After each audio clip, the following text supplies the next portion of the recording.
3 years old in my mum's lifetime as my mum. Hopefully that makes sense at least. Like, that's pretty clear, right? My mother as a 3-year-old. I experienced that today. Okay? That's a little bit weird, but you hopefully wrap your head around that. And I won't go into like what the issue was, but there was a verifiable fact, which makes this scientific now, right?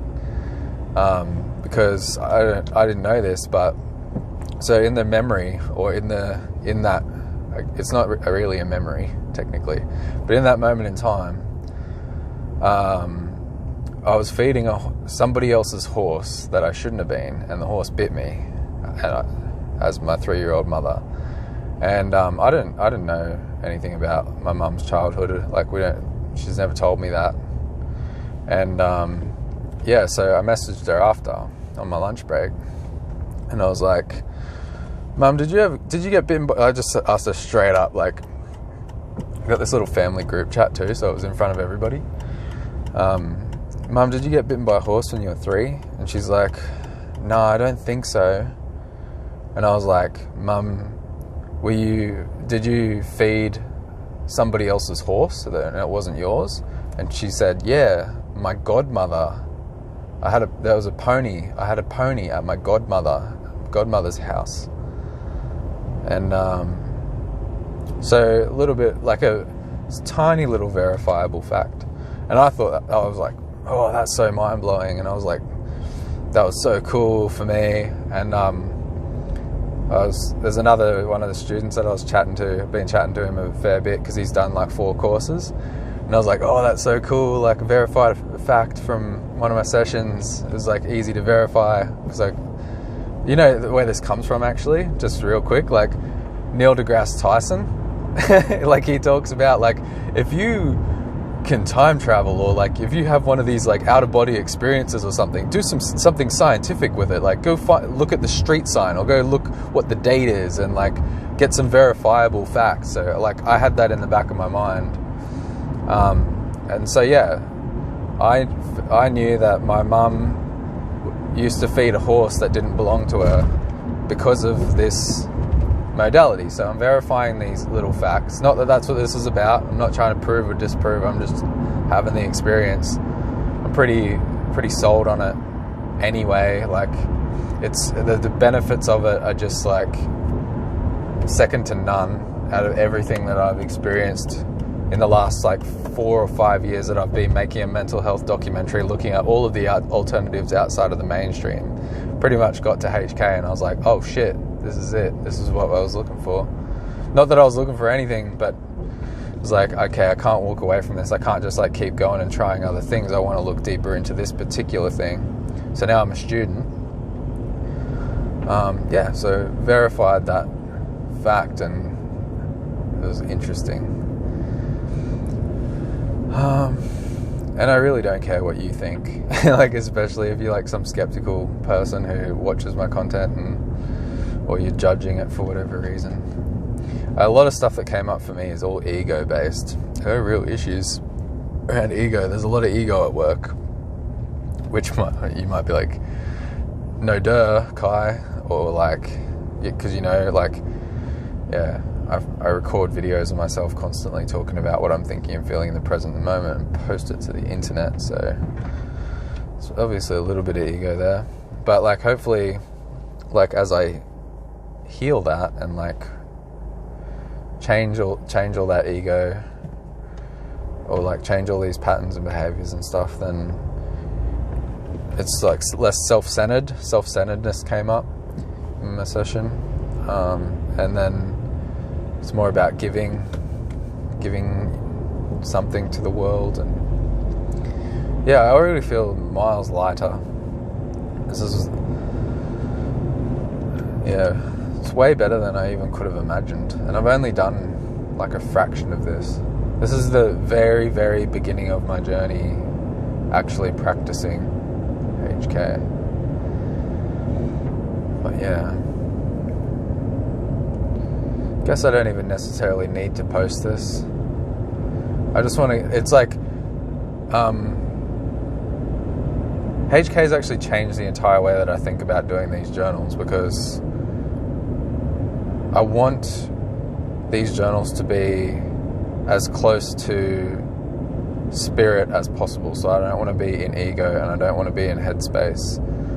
I don't even really want to be like, I just want to like fully let go. So I've noticed, like, just in this short amount of time, like remembering back to like video journaling started getting really hard for me, and I'd get ready to shoot a video, that's already a like problem in the new headspace that I'm in, like, and I'd be thinking like, how do I start the video so that it, like, I've got to think of what I'm going to talk about so that I can tell the audience what I'm going to talk about, so that they have an idea what the video is going to be about, so that they don't click away, and all this nonsense.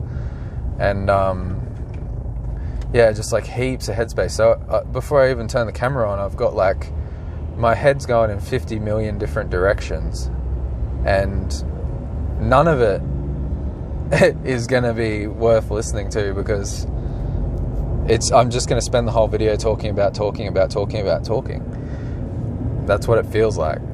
So now I'm just trying to really, when I hit record, empty my mind, and then first thought, like whatever shows up, and just follow that through and allow everything to unfold, and like try not to control it at all, and have no agenda, have no like preconceived idea, have no expectations of myself. If I start thinking about maybe projections and judgments that people might have based on like past experiences, just let that go as well, and just keep coming back to letting it all go, and like just keep letting it all go. Like, okay, I want to let all this go now. What will emerge next? And who knows? Like, I think it's going to turn out better, especially the more that I do this, because I think for a while now I've been kind of getting more and more in my head, getting more and more in ego, because I guess like with social media and like getting subscribers and followers and stuff, like that stuff feeds the ego heaps. And like we know, like everybody knows by now, like social media systems are set up, like they hire people who set up like gambling systems and casinos and stuff who make like pokie machines super addictive. They hire those same experts to like make your Facebook more addictive, to make the way the buttons show up and the likes and the constant validation that you're receiving through all of these notifications and things. They're trying to make it addictive, and it works like 100%. And especially once you have like even a little bit above average following, even a normal following, I've seen people super addicted to their phones. And like no one's really immune to that. It's like a constant process of being mindful of your relationship with your technology. And like, you know me, like I want to read every comment, and I want to respond and like have these connections, but it's tricky to balance like connecting with everybody with our technology and like becoming addicted to those little hearts and those little thumbs ups and those little things that are built into it to keep that dopamine hit coming. Like, no, I don't want that. I don't want to feel addicted. I want to just feel connected. It's all about connection, and it's so easy to lose sight of that and start to get into headspace. Like, how do I get more validation? How do I get everybody to like me? Like, I have a mad thing with like, just every time I see a thumbs down, it's heartbreaking. Like,